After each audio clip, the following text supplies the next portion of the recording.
Dreams without goals remain dreams, just dreams, and ultimately fuel disappointment.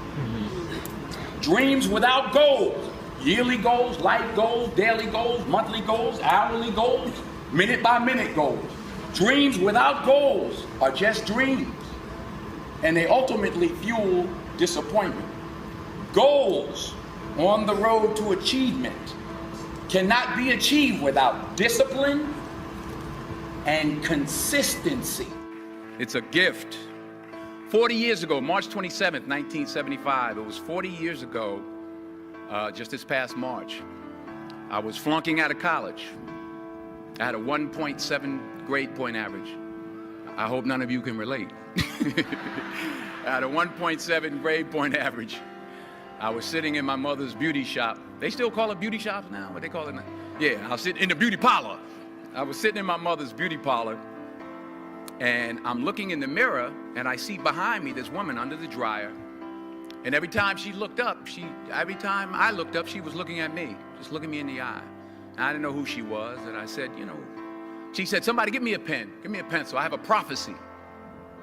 March 27, 1975, she said, boy, you are gonna travel the world and speak to millions of people. Now mind you, I was flunked out of college. I'm thinking about joining the army. I didn't know what I was gonna do, and she's telling me I'm gonna travel the world and speak to millions of people. Well, I have traveled the world, and I have spoke to millions of people. But that's not the most important thing, the success that I had. The most important thing is that what she taught me and what she told me that day has stayed with me since. I've been protected, I've been directed, I've been corrected. I've kept God in my life, and it's kept me humble. I didn't always stick with him, but he always stuck with me. So stick with him in everything you do. If you think you want to do what you think I've done, then do what I've done and stick with God. Number 2, fail big. That's right. Fail big. Today's the beginning of the rest of your life, and it can be very frightening. It's a new world out there. It's a mean world out there, and you only live once. So do what you feel passionate about. Take chances professionally. Don't be afraid to fail. There's an old IQ test, was 9 dots, and you had to draw 5 lines with a pencil within these 9 dots without lifting the pencil. The only way to do it was to go outside the box. So don't be afraid to go outside the box. Don't be afraid to think outside the box. Don't be afraid to fail big, to dream big. But remember, dreams without goals are just dreams, and they ultimately fuel disappointment. So have dreams, but have goals. Life goals, yearly goals, monthly goals, daily goals. I try to give myself a goal every day. Sometimes it's just to not curse somebody out. Simple goals, but have goals. And understand that to achieve these goals, you must apply discipline and consistency.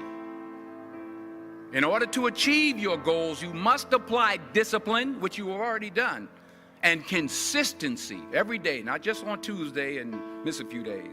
You have to work at it every day. You have to plan every day. You've heard the saying, we don't plan to fail, we fail to plan. Hard work works. Working really hard is what successful people do. And in this text, tweet, twerk world that you've grown up in, remember, just because you're doing a lot more doesn't mean you're getting a lot more done. Remember that. Just because you're doing a lot more doesn't mean you're getting a lot more done. Don't confuse movement with progress. My mother told me, she said, yeah, because you can run in place all the time and never get anywhere. So continue to strive, continue to have goals, continue to progress. Number 3, you'll never see a U-Haul behind a hearse. I'll say it again. You'll never see a U-Haul behind a hearse. I don't care how much money you make, you can't take it with you. The Egyptians tried it. They got robbed. That's all they got. You can't take it with you. And it's not how much you have. It's what you do with what you have. We all have different talents. Some of you will be doctors, some lawyers, some scientists, some educators, some nurses, some teachers. Yeah, okay. Some preachers. The most selfish thing you can do in this world is help someone else. Why is it selfish? Because the gratification, the goodness that comes to you, the good feeling that I get from helping others, nothing's better than that. Well, one or two things, but nothing's better than that. Not jewelry, not big house I have, not the cars, but it's the joy. That's where the joy is, in helping others. That's where the success is, in helping others. Finally, I pray that you put your slippers way under the bed tonight, so that when you wake up in the morning, you have to get on your knees to reach them. And while you're down there, say thank you for grace. Thank you for mercy. Thank you for understanding. Thank you for wisdom. Thank you for parents. Thank you for love. Thank you for kindness. Thank you for humility. Thank you for peace. Thank you for prosperity. Say thank you in advance for what's already yours. It's how I live my life. That's why I am, one of the reasons why I am today. Say thank you in advance for what is already yours. True desire in the heart for anything good is God's proof to you, sent beforehand to indicate that it's yours already. I'll say it again. True desire in the heart, that itch that you have, whatever it is you want to do, that thing that you want to do to help others and to grow and to make money, that desire, that itch, that's God's proof to you, sent beforehand already to indicate that it's yours. And anything you want good, you can have. So claim it. Work hard to get it. When you get it, reach back. Pull someone else up. Each one, teach one.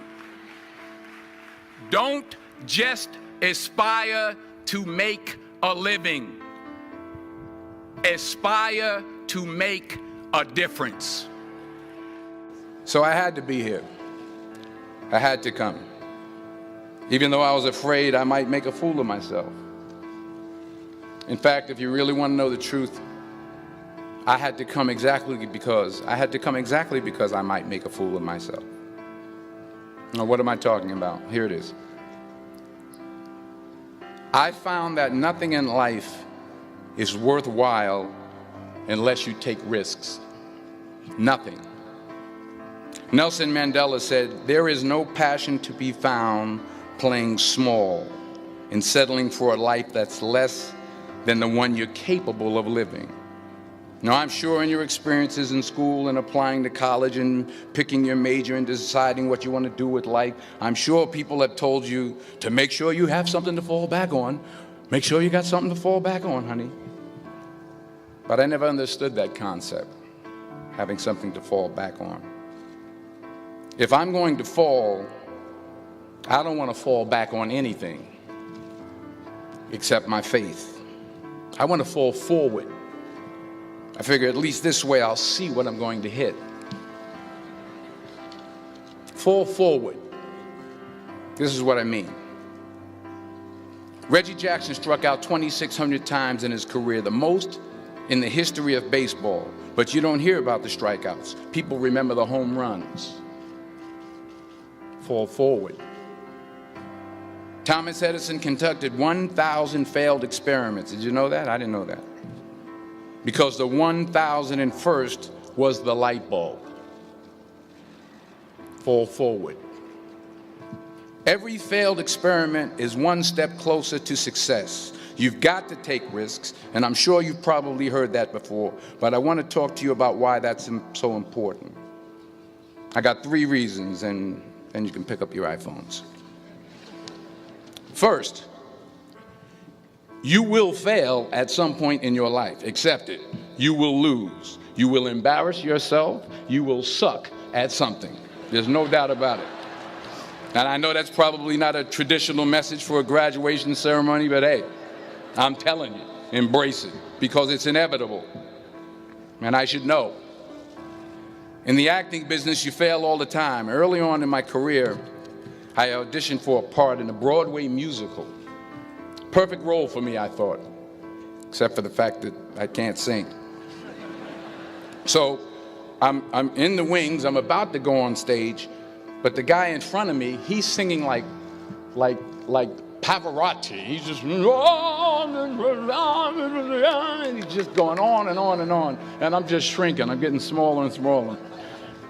So they say, oh, thank you very much, and you'll be hearing from us.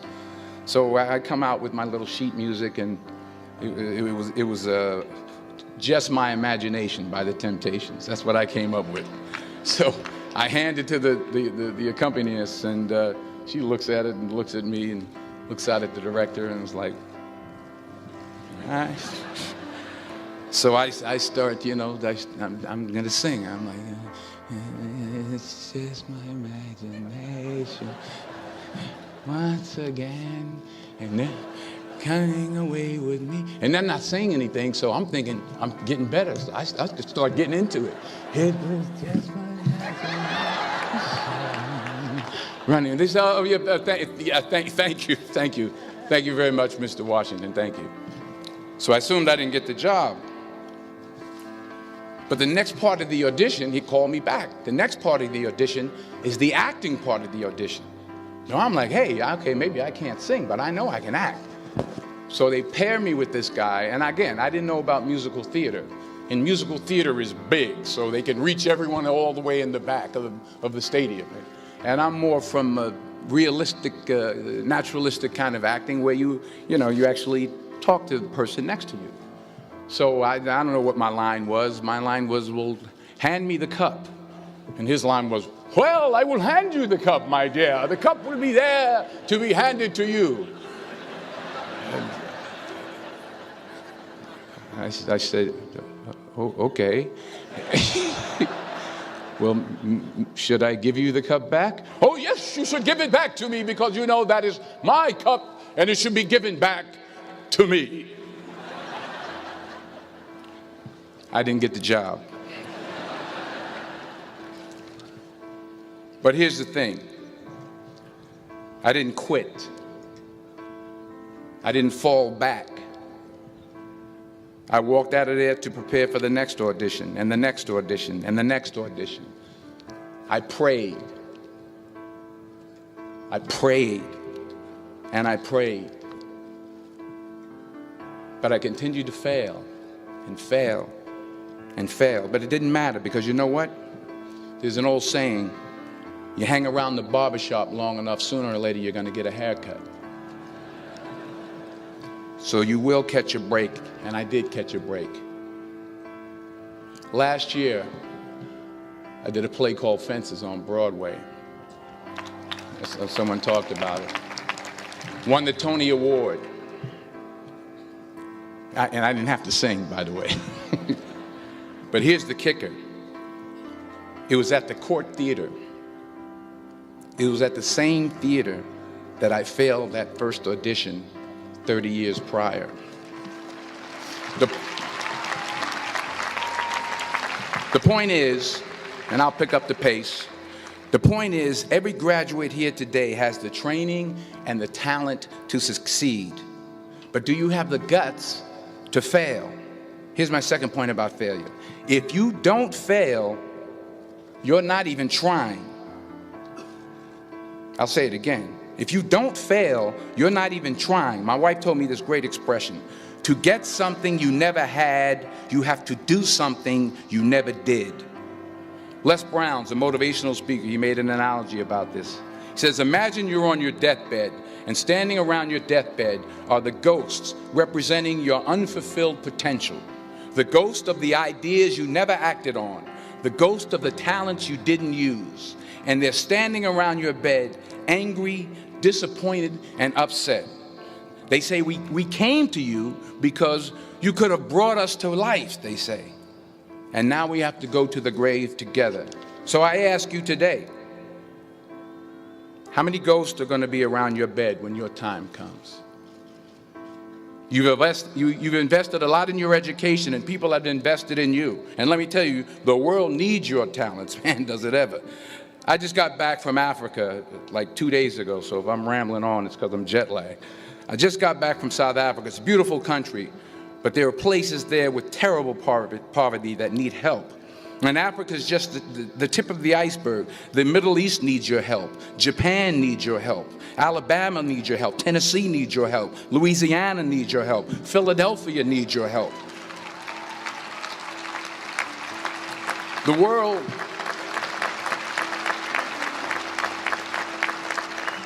world needs a lot, and we need it from you. We really do. We need it from you young people. I mean, I'm not speaking for the rest of us up here, but I know I'm getting a little grayer. We need it from you, the young people, because remember this. So you got to get out there.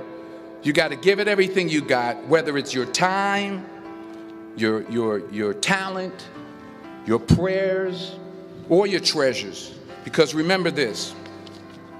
You will never see a U-Haul behind a hearse.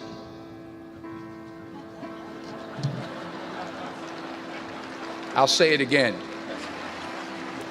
You will never see a U-Haul behind a hearse. You can't take it with you. The Egyptians tried it, and all they got was robbed. So the question is, what are you going to do with what you have? I'm not talking about how much you have. Some of you are business majors. Some of you are theologians, nurses, sociologists. Some of you have money. Some of you have patience. Some of you have kindness. Some of you have love. Some of you have the gift of long suffering. Whatever it is, whatever your gift is, what are you going to do with what you have? All right, now here's my last point about failure. Sometimes it's the best way to figure out where you're going. Your life will never be a straight path. I began at Fordham University as a pre-med student. I took a course called cardiac morphogenesis. I still can't say it. Cardiac morphogenesis. I couldn't read it. I couldn't say it. I sure couldn't pass it. So then I decided to go into pre-law, then journalism. And with no academic focus, my grades took off in their own direction. Yeah, down. I was a 1.8 GPA one semester, and the university very politely suggested that it might be better to take some time off. I was 20 years old. I was at my lowest point. And then one day, and I remember the exact day, March 27th, 1975, I was helping my mother in her beauty shop. My mother owned a beauty shop up in Mount Vernon. And there was this older woman who was considered one of the elders in the town. And I didn't know her personally, but I was looking in the mirror, and every time I looked at the mirror, I could see her behind me, and she was staring at me. She just kept looking at me. Every time I looked at her, she kept giving me these strange looks. So she finally took the dryer off her head and she said something I'll never forget. First of all, she said, "Somebody give me a piece of paper. Give me a piece of paper." She said, "Young boy, I have a prophecy, a spiritual prophecy." She said, "You are going to travel the world and speak to millions of people." Now, mind you, I'm 20 years old. I'm flunked out of school. In fact, like a wise ass, I'm thinking to myself, maybe she's got something in that crystal ball about me getting back into school next fall. But maybe she was on to something, because later that summer, while working as a counselor at a YMCA camp in Connecticut, we put on a talent show for the campers. And after the show, another counselor came up to me and asked, "Have you ever thought about acting? You're good at that." So when I got back to Fordham that fall, I got in and I changed my major once again for the last time. And in the years that followed, just as that woman prophesied, I have traveled the world and I have spoken to millions of people through my movies. Millions who up till this day couldn't see me, who up till this day I couldn't see while I was talking to them, and they couldn't see me. They could only see the movie. They couldn't see the real me. But I see you today, and I'm encouraged by what I see. And I'm strengthened by what I see. And I love what I see.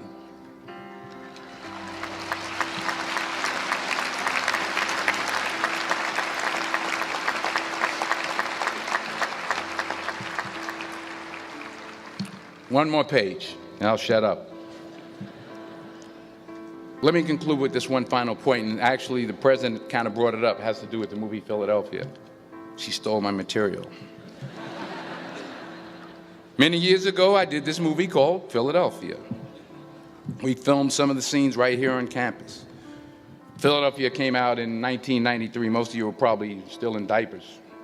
Some of the professors, too. But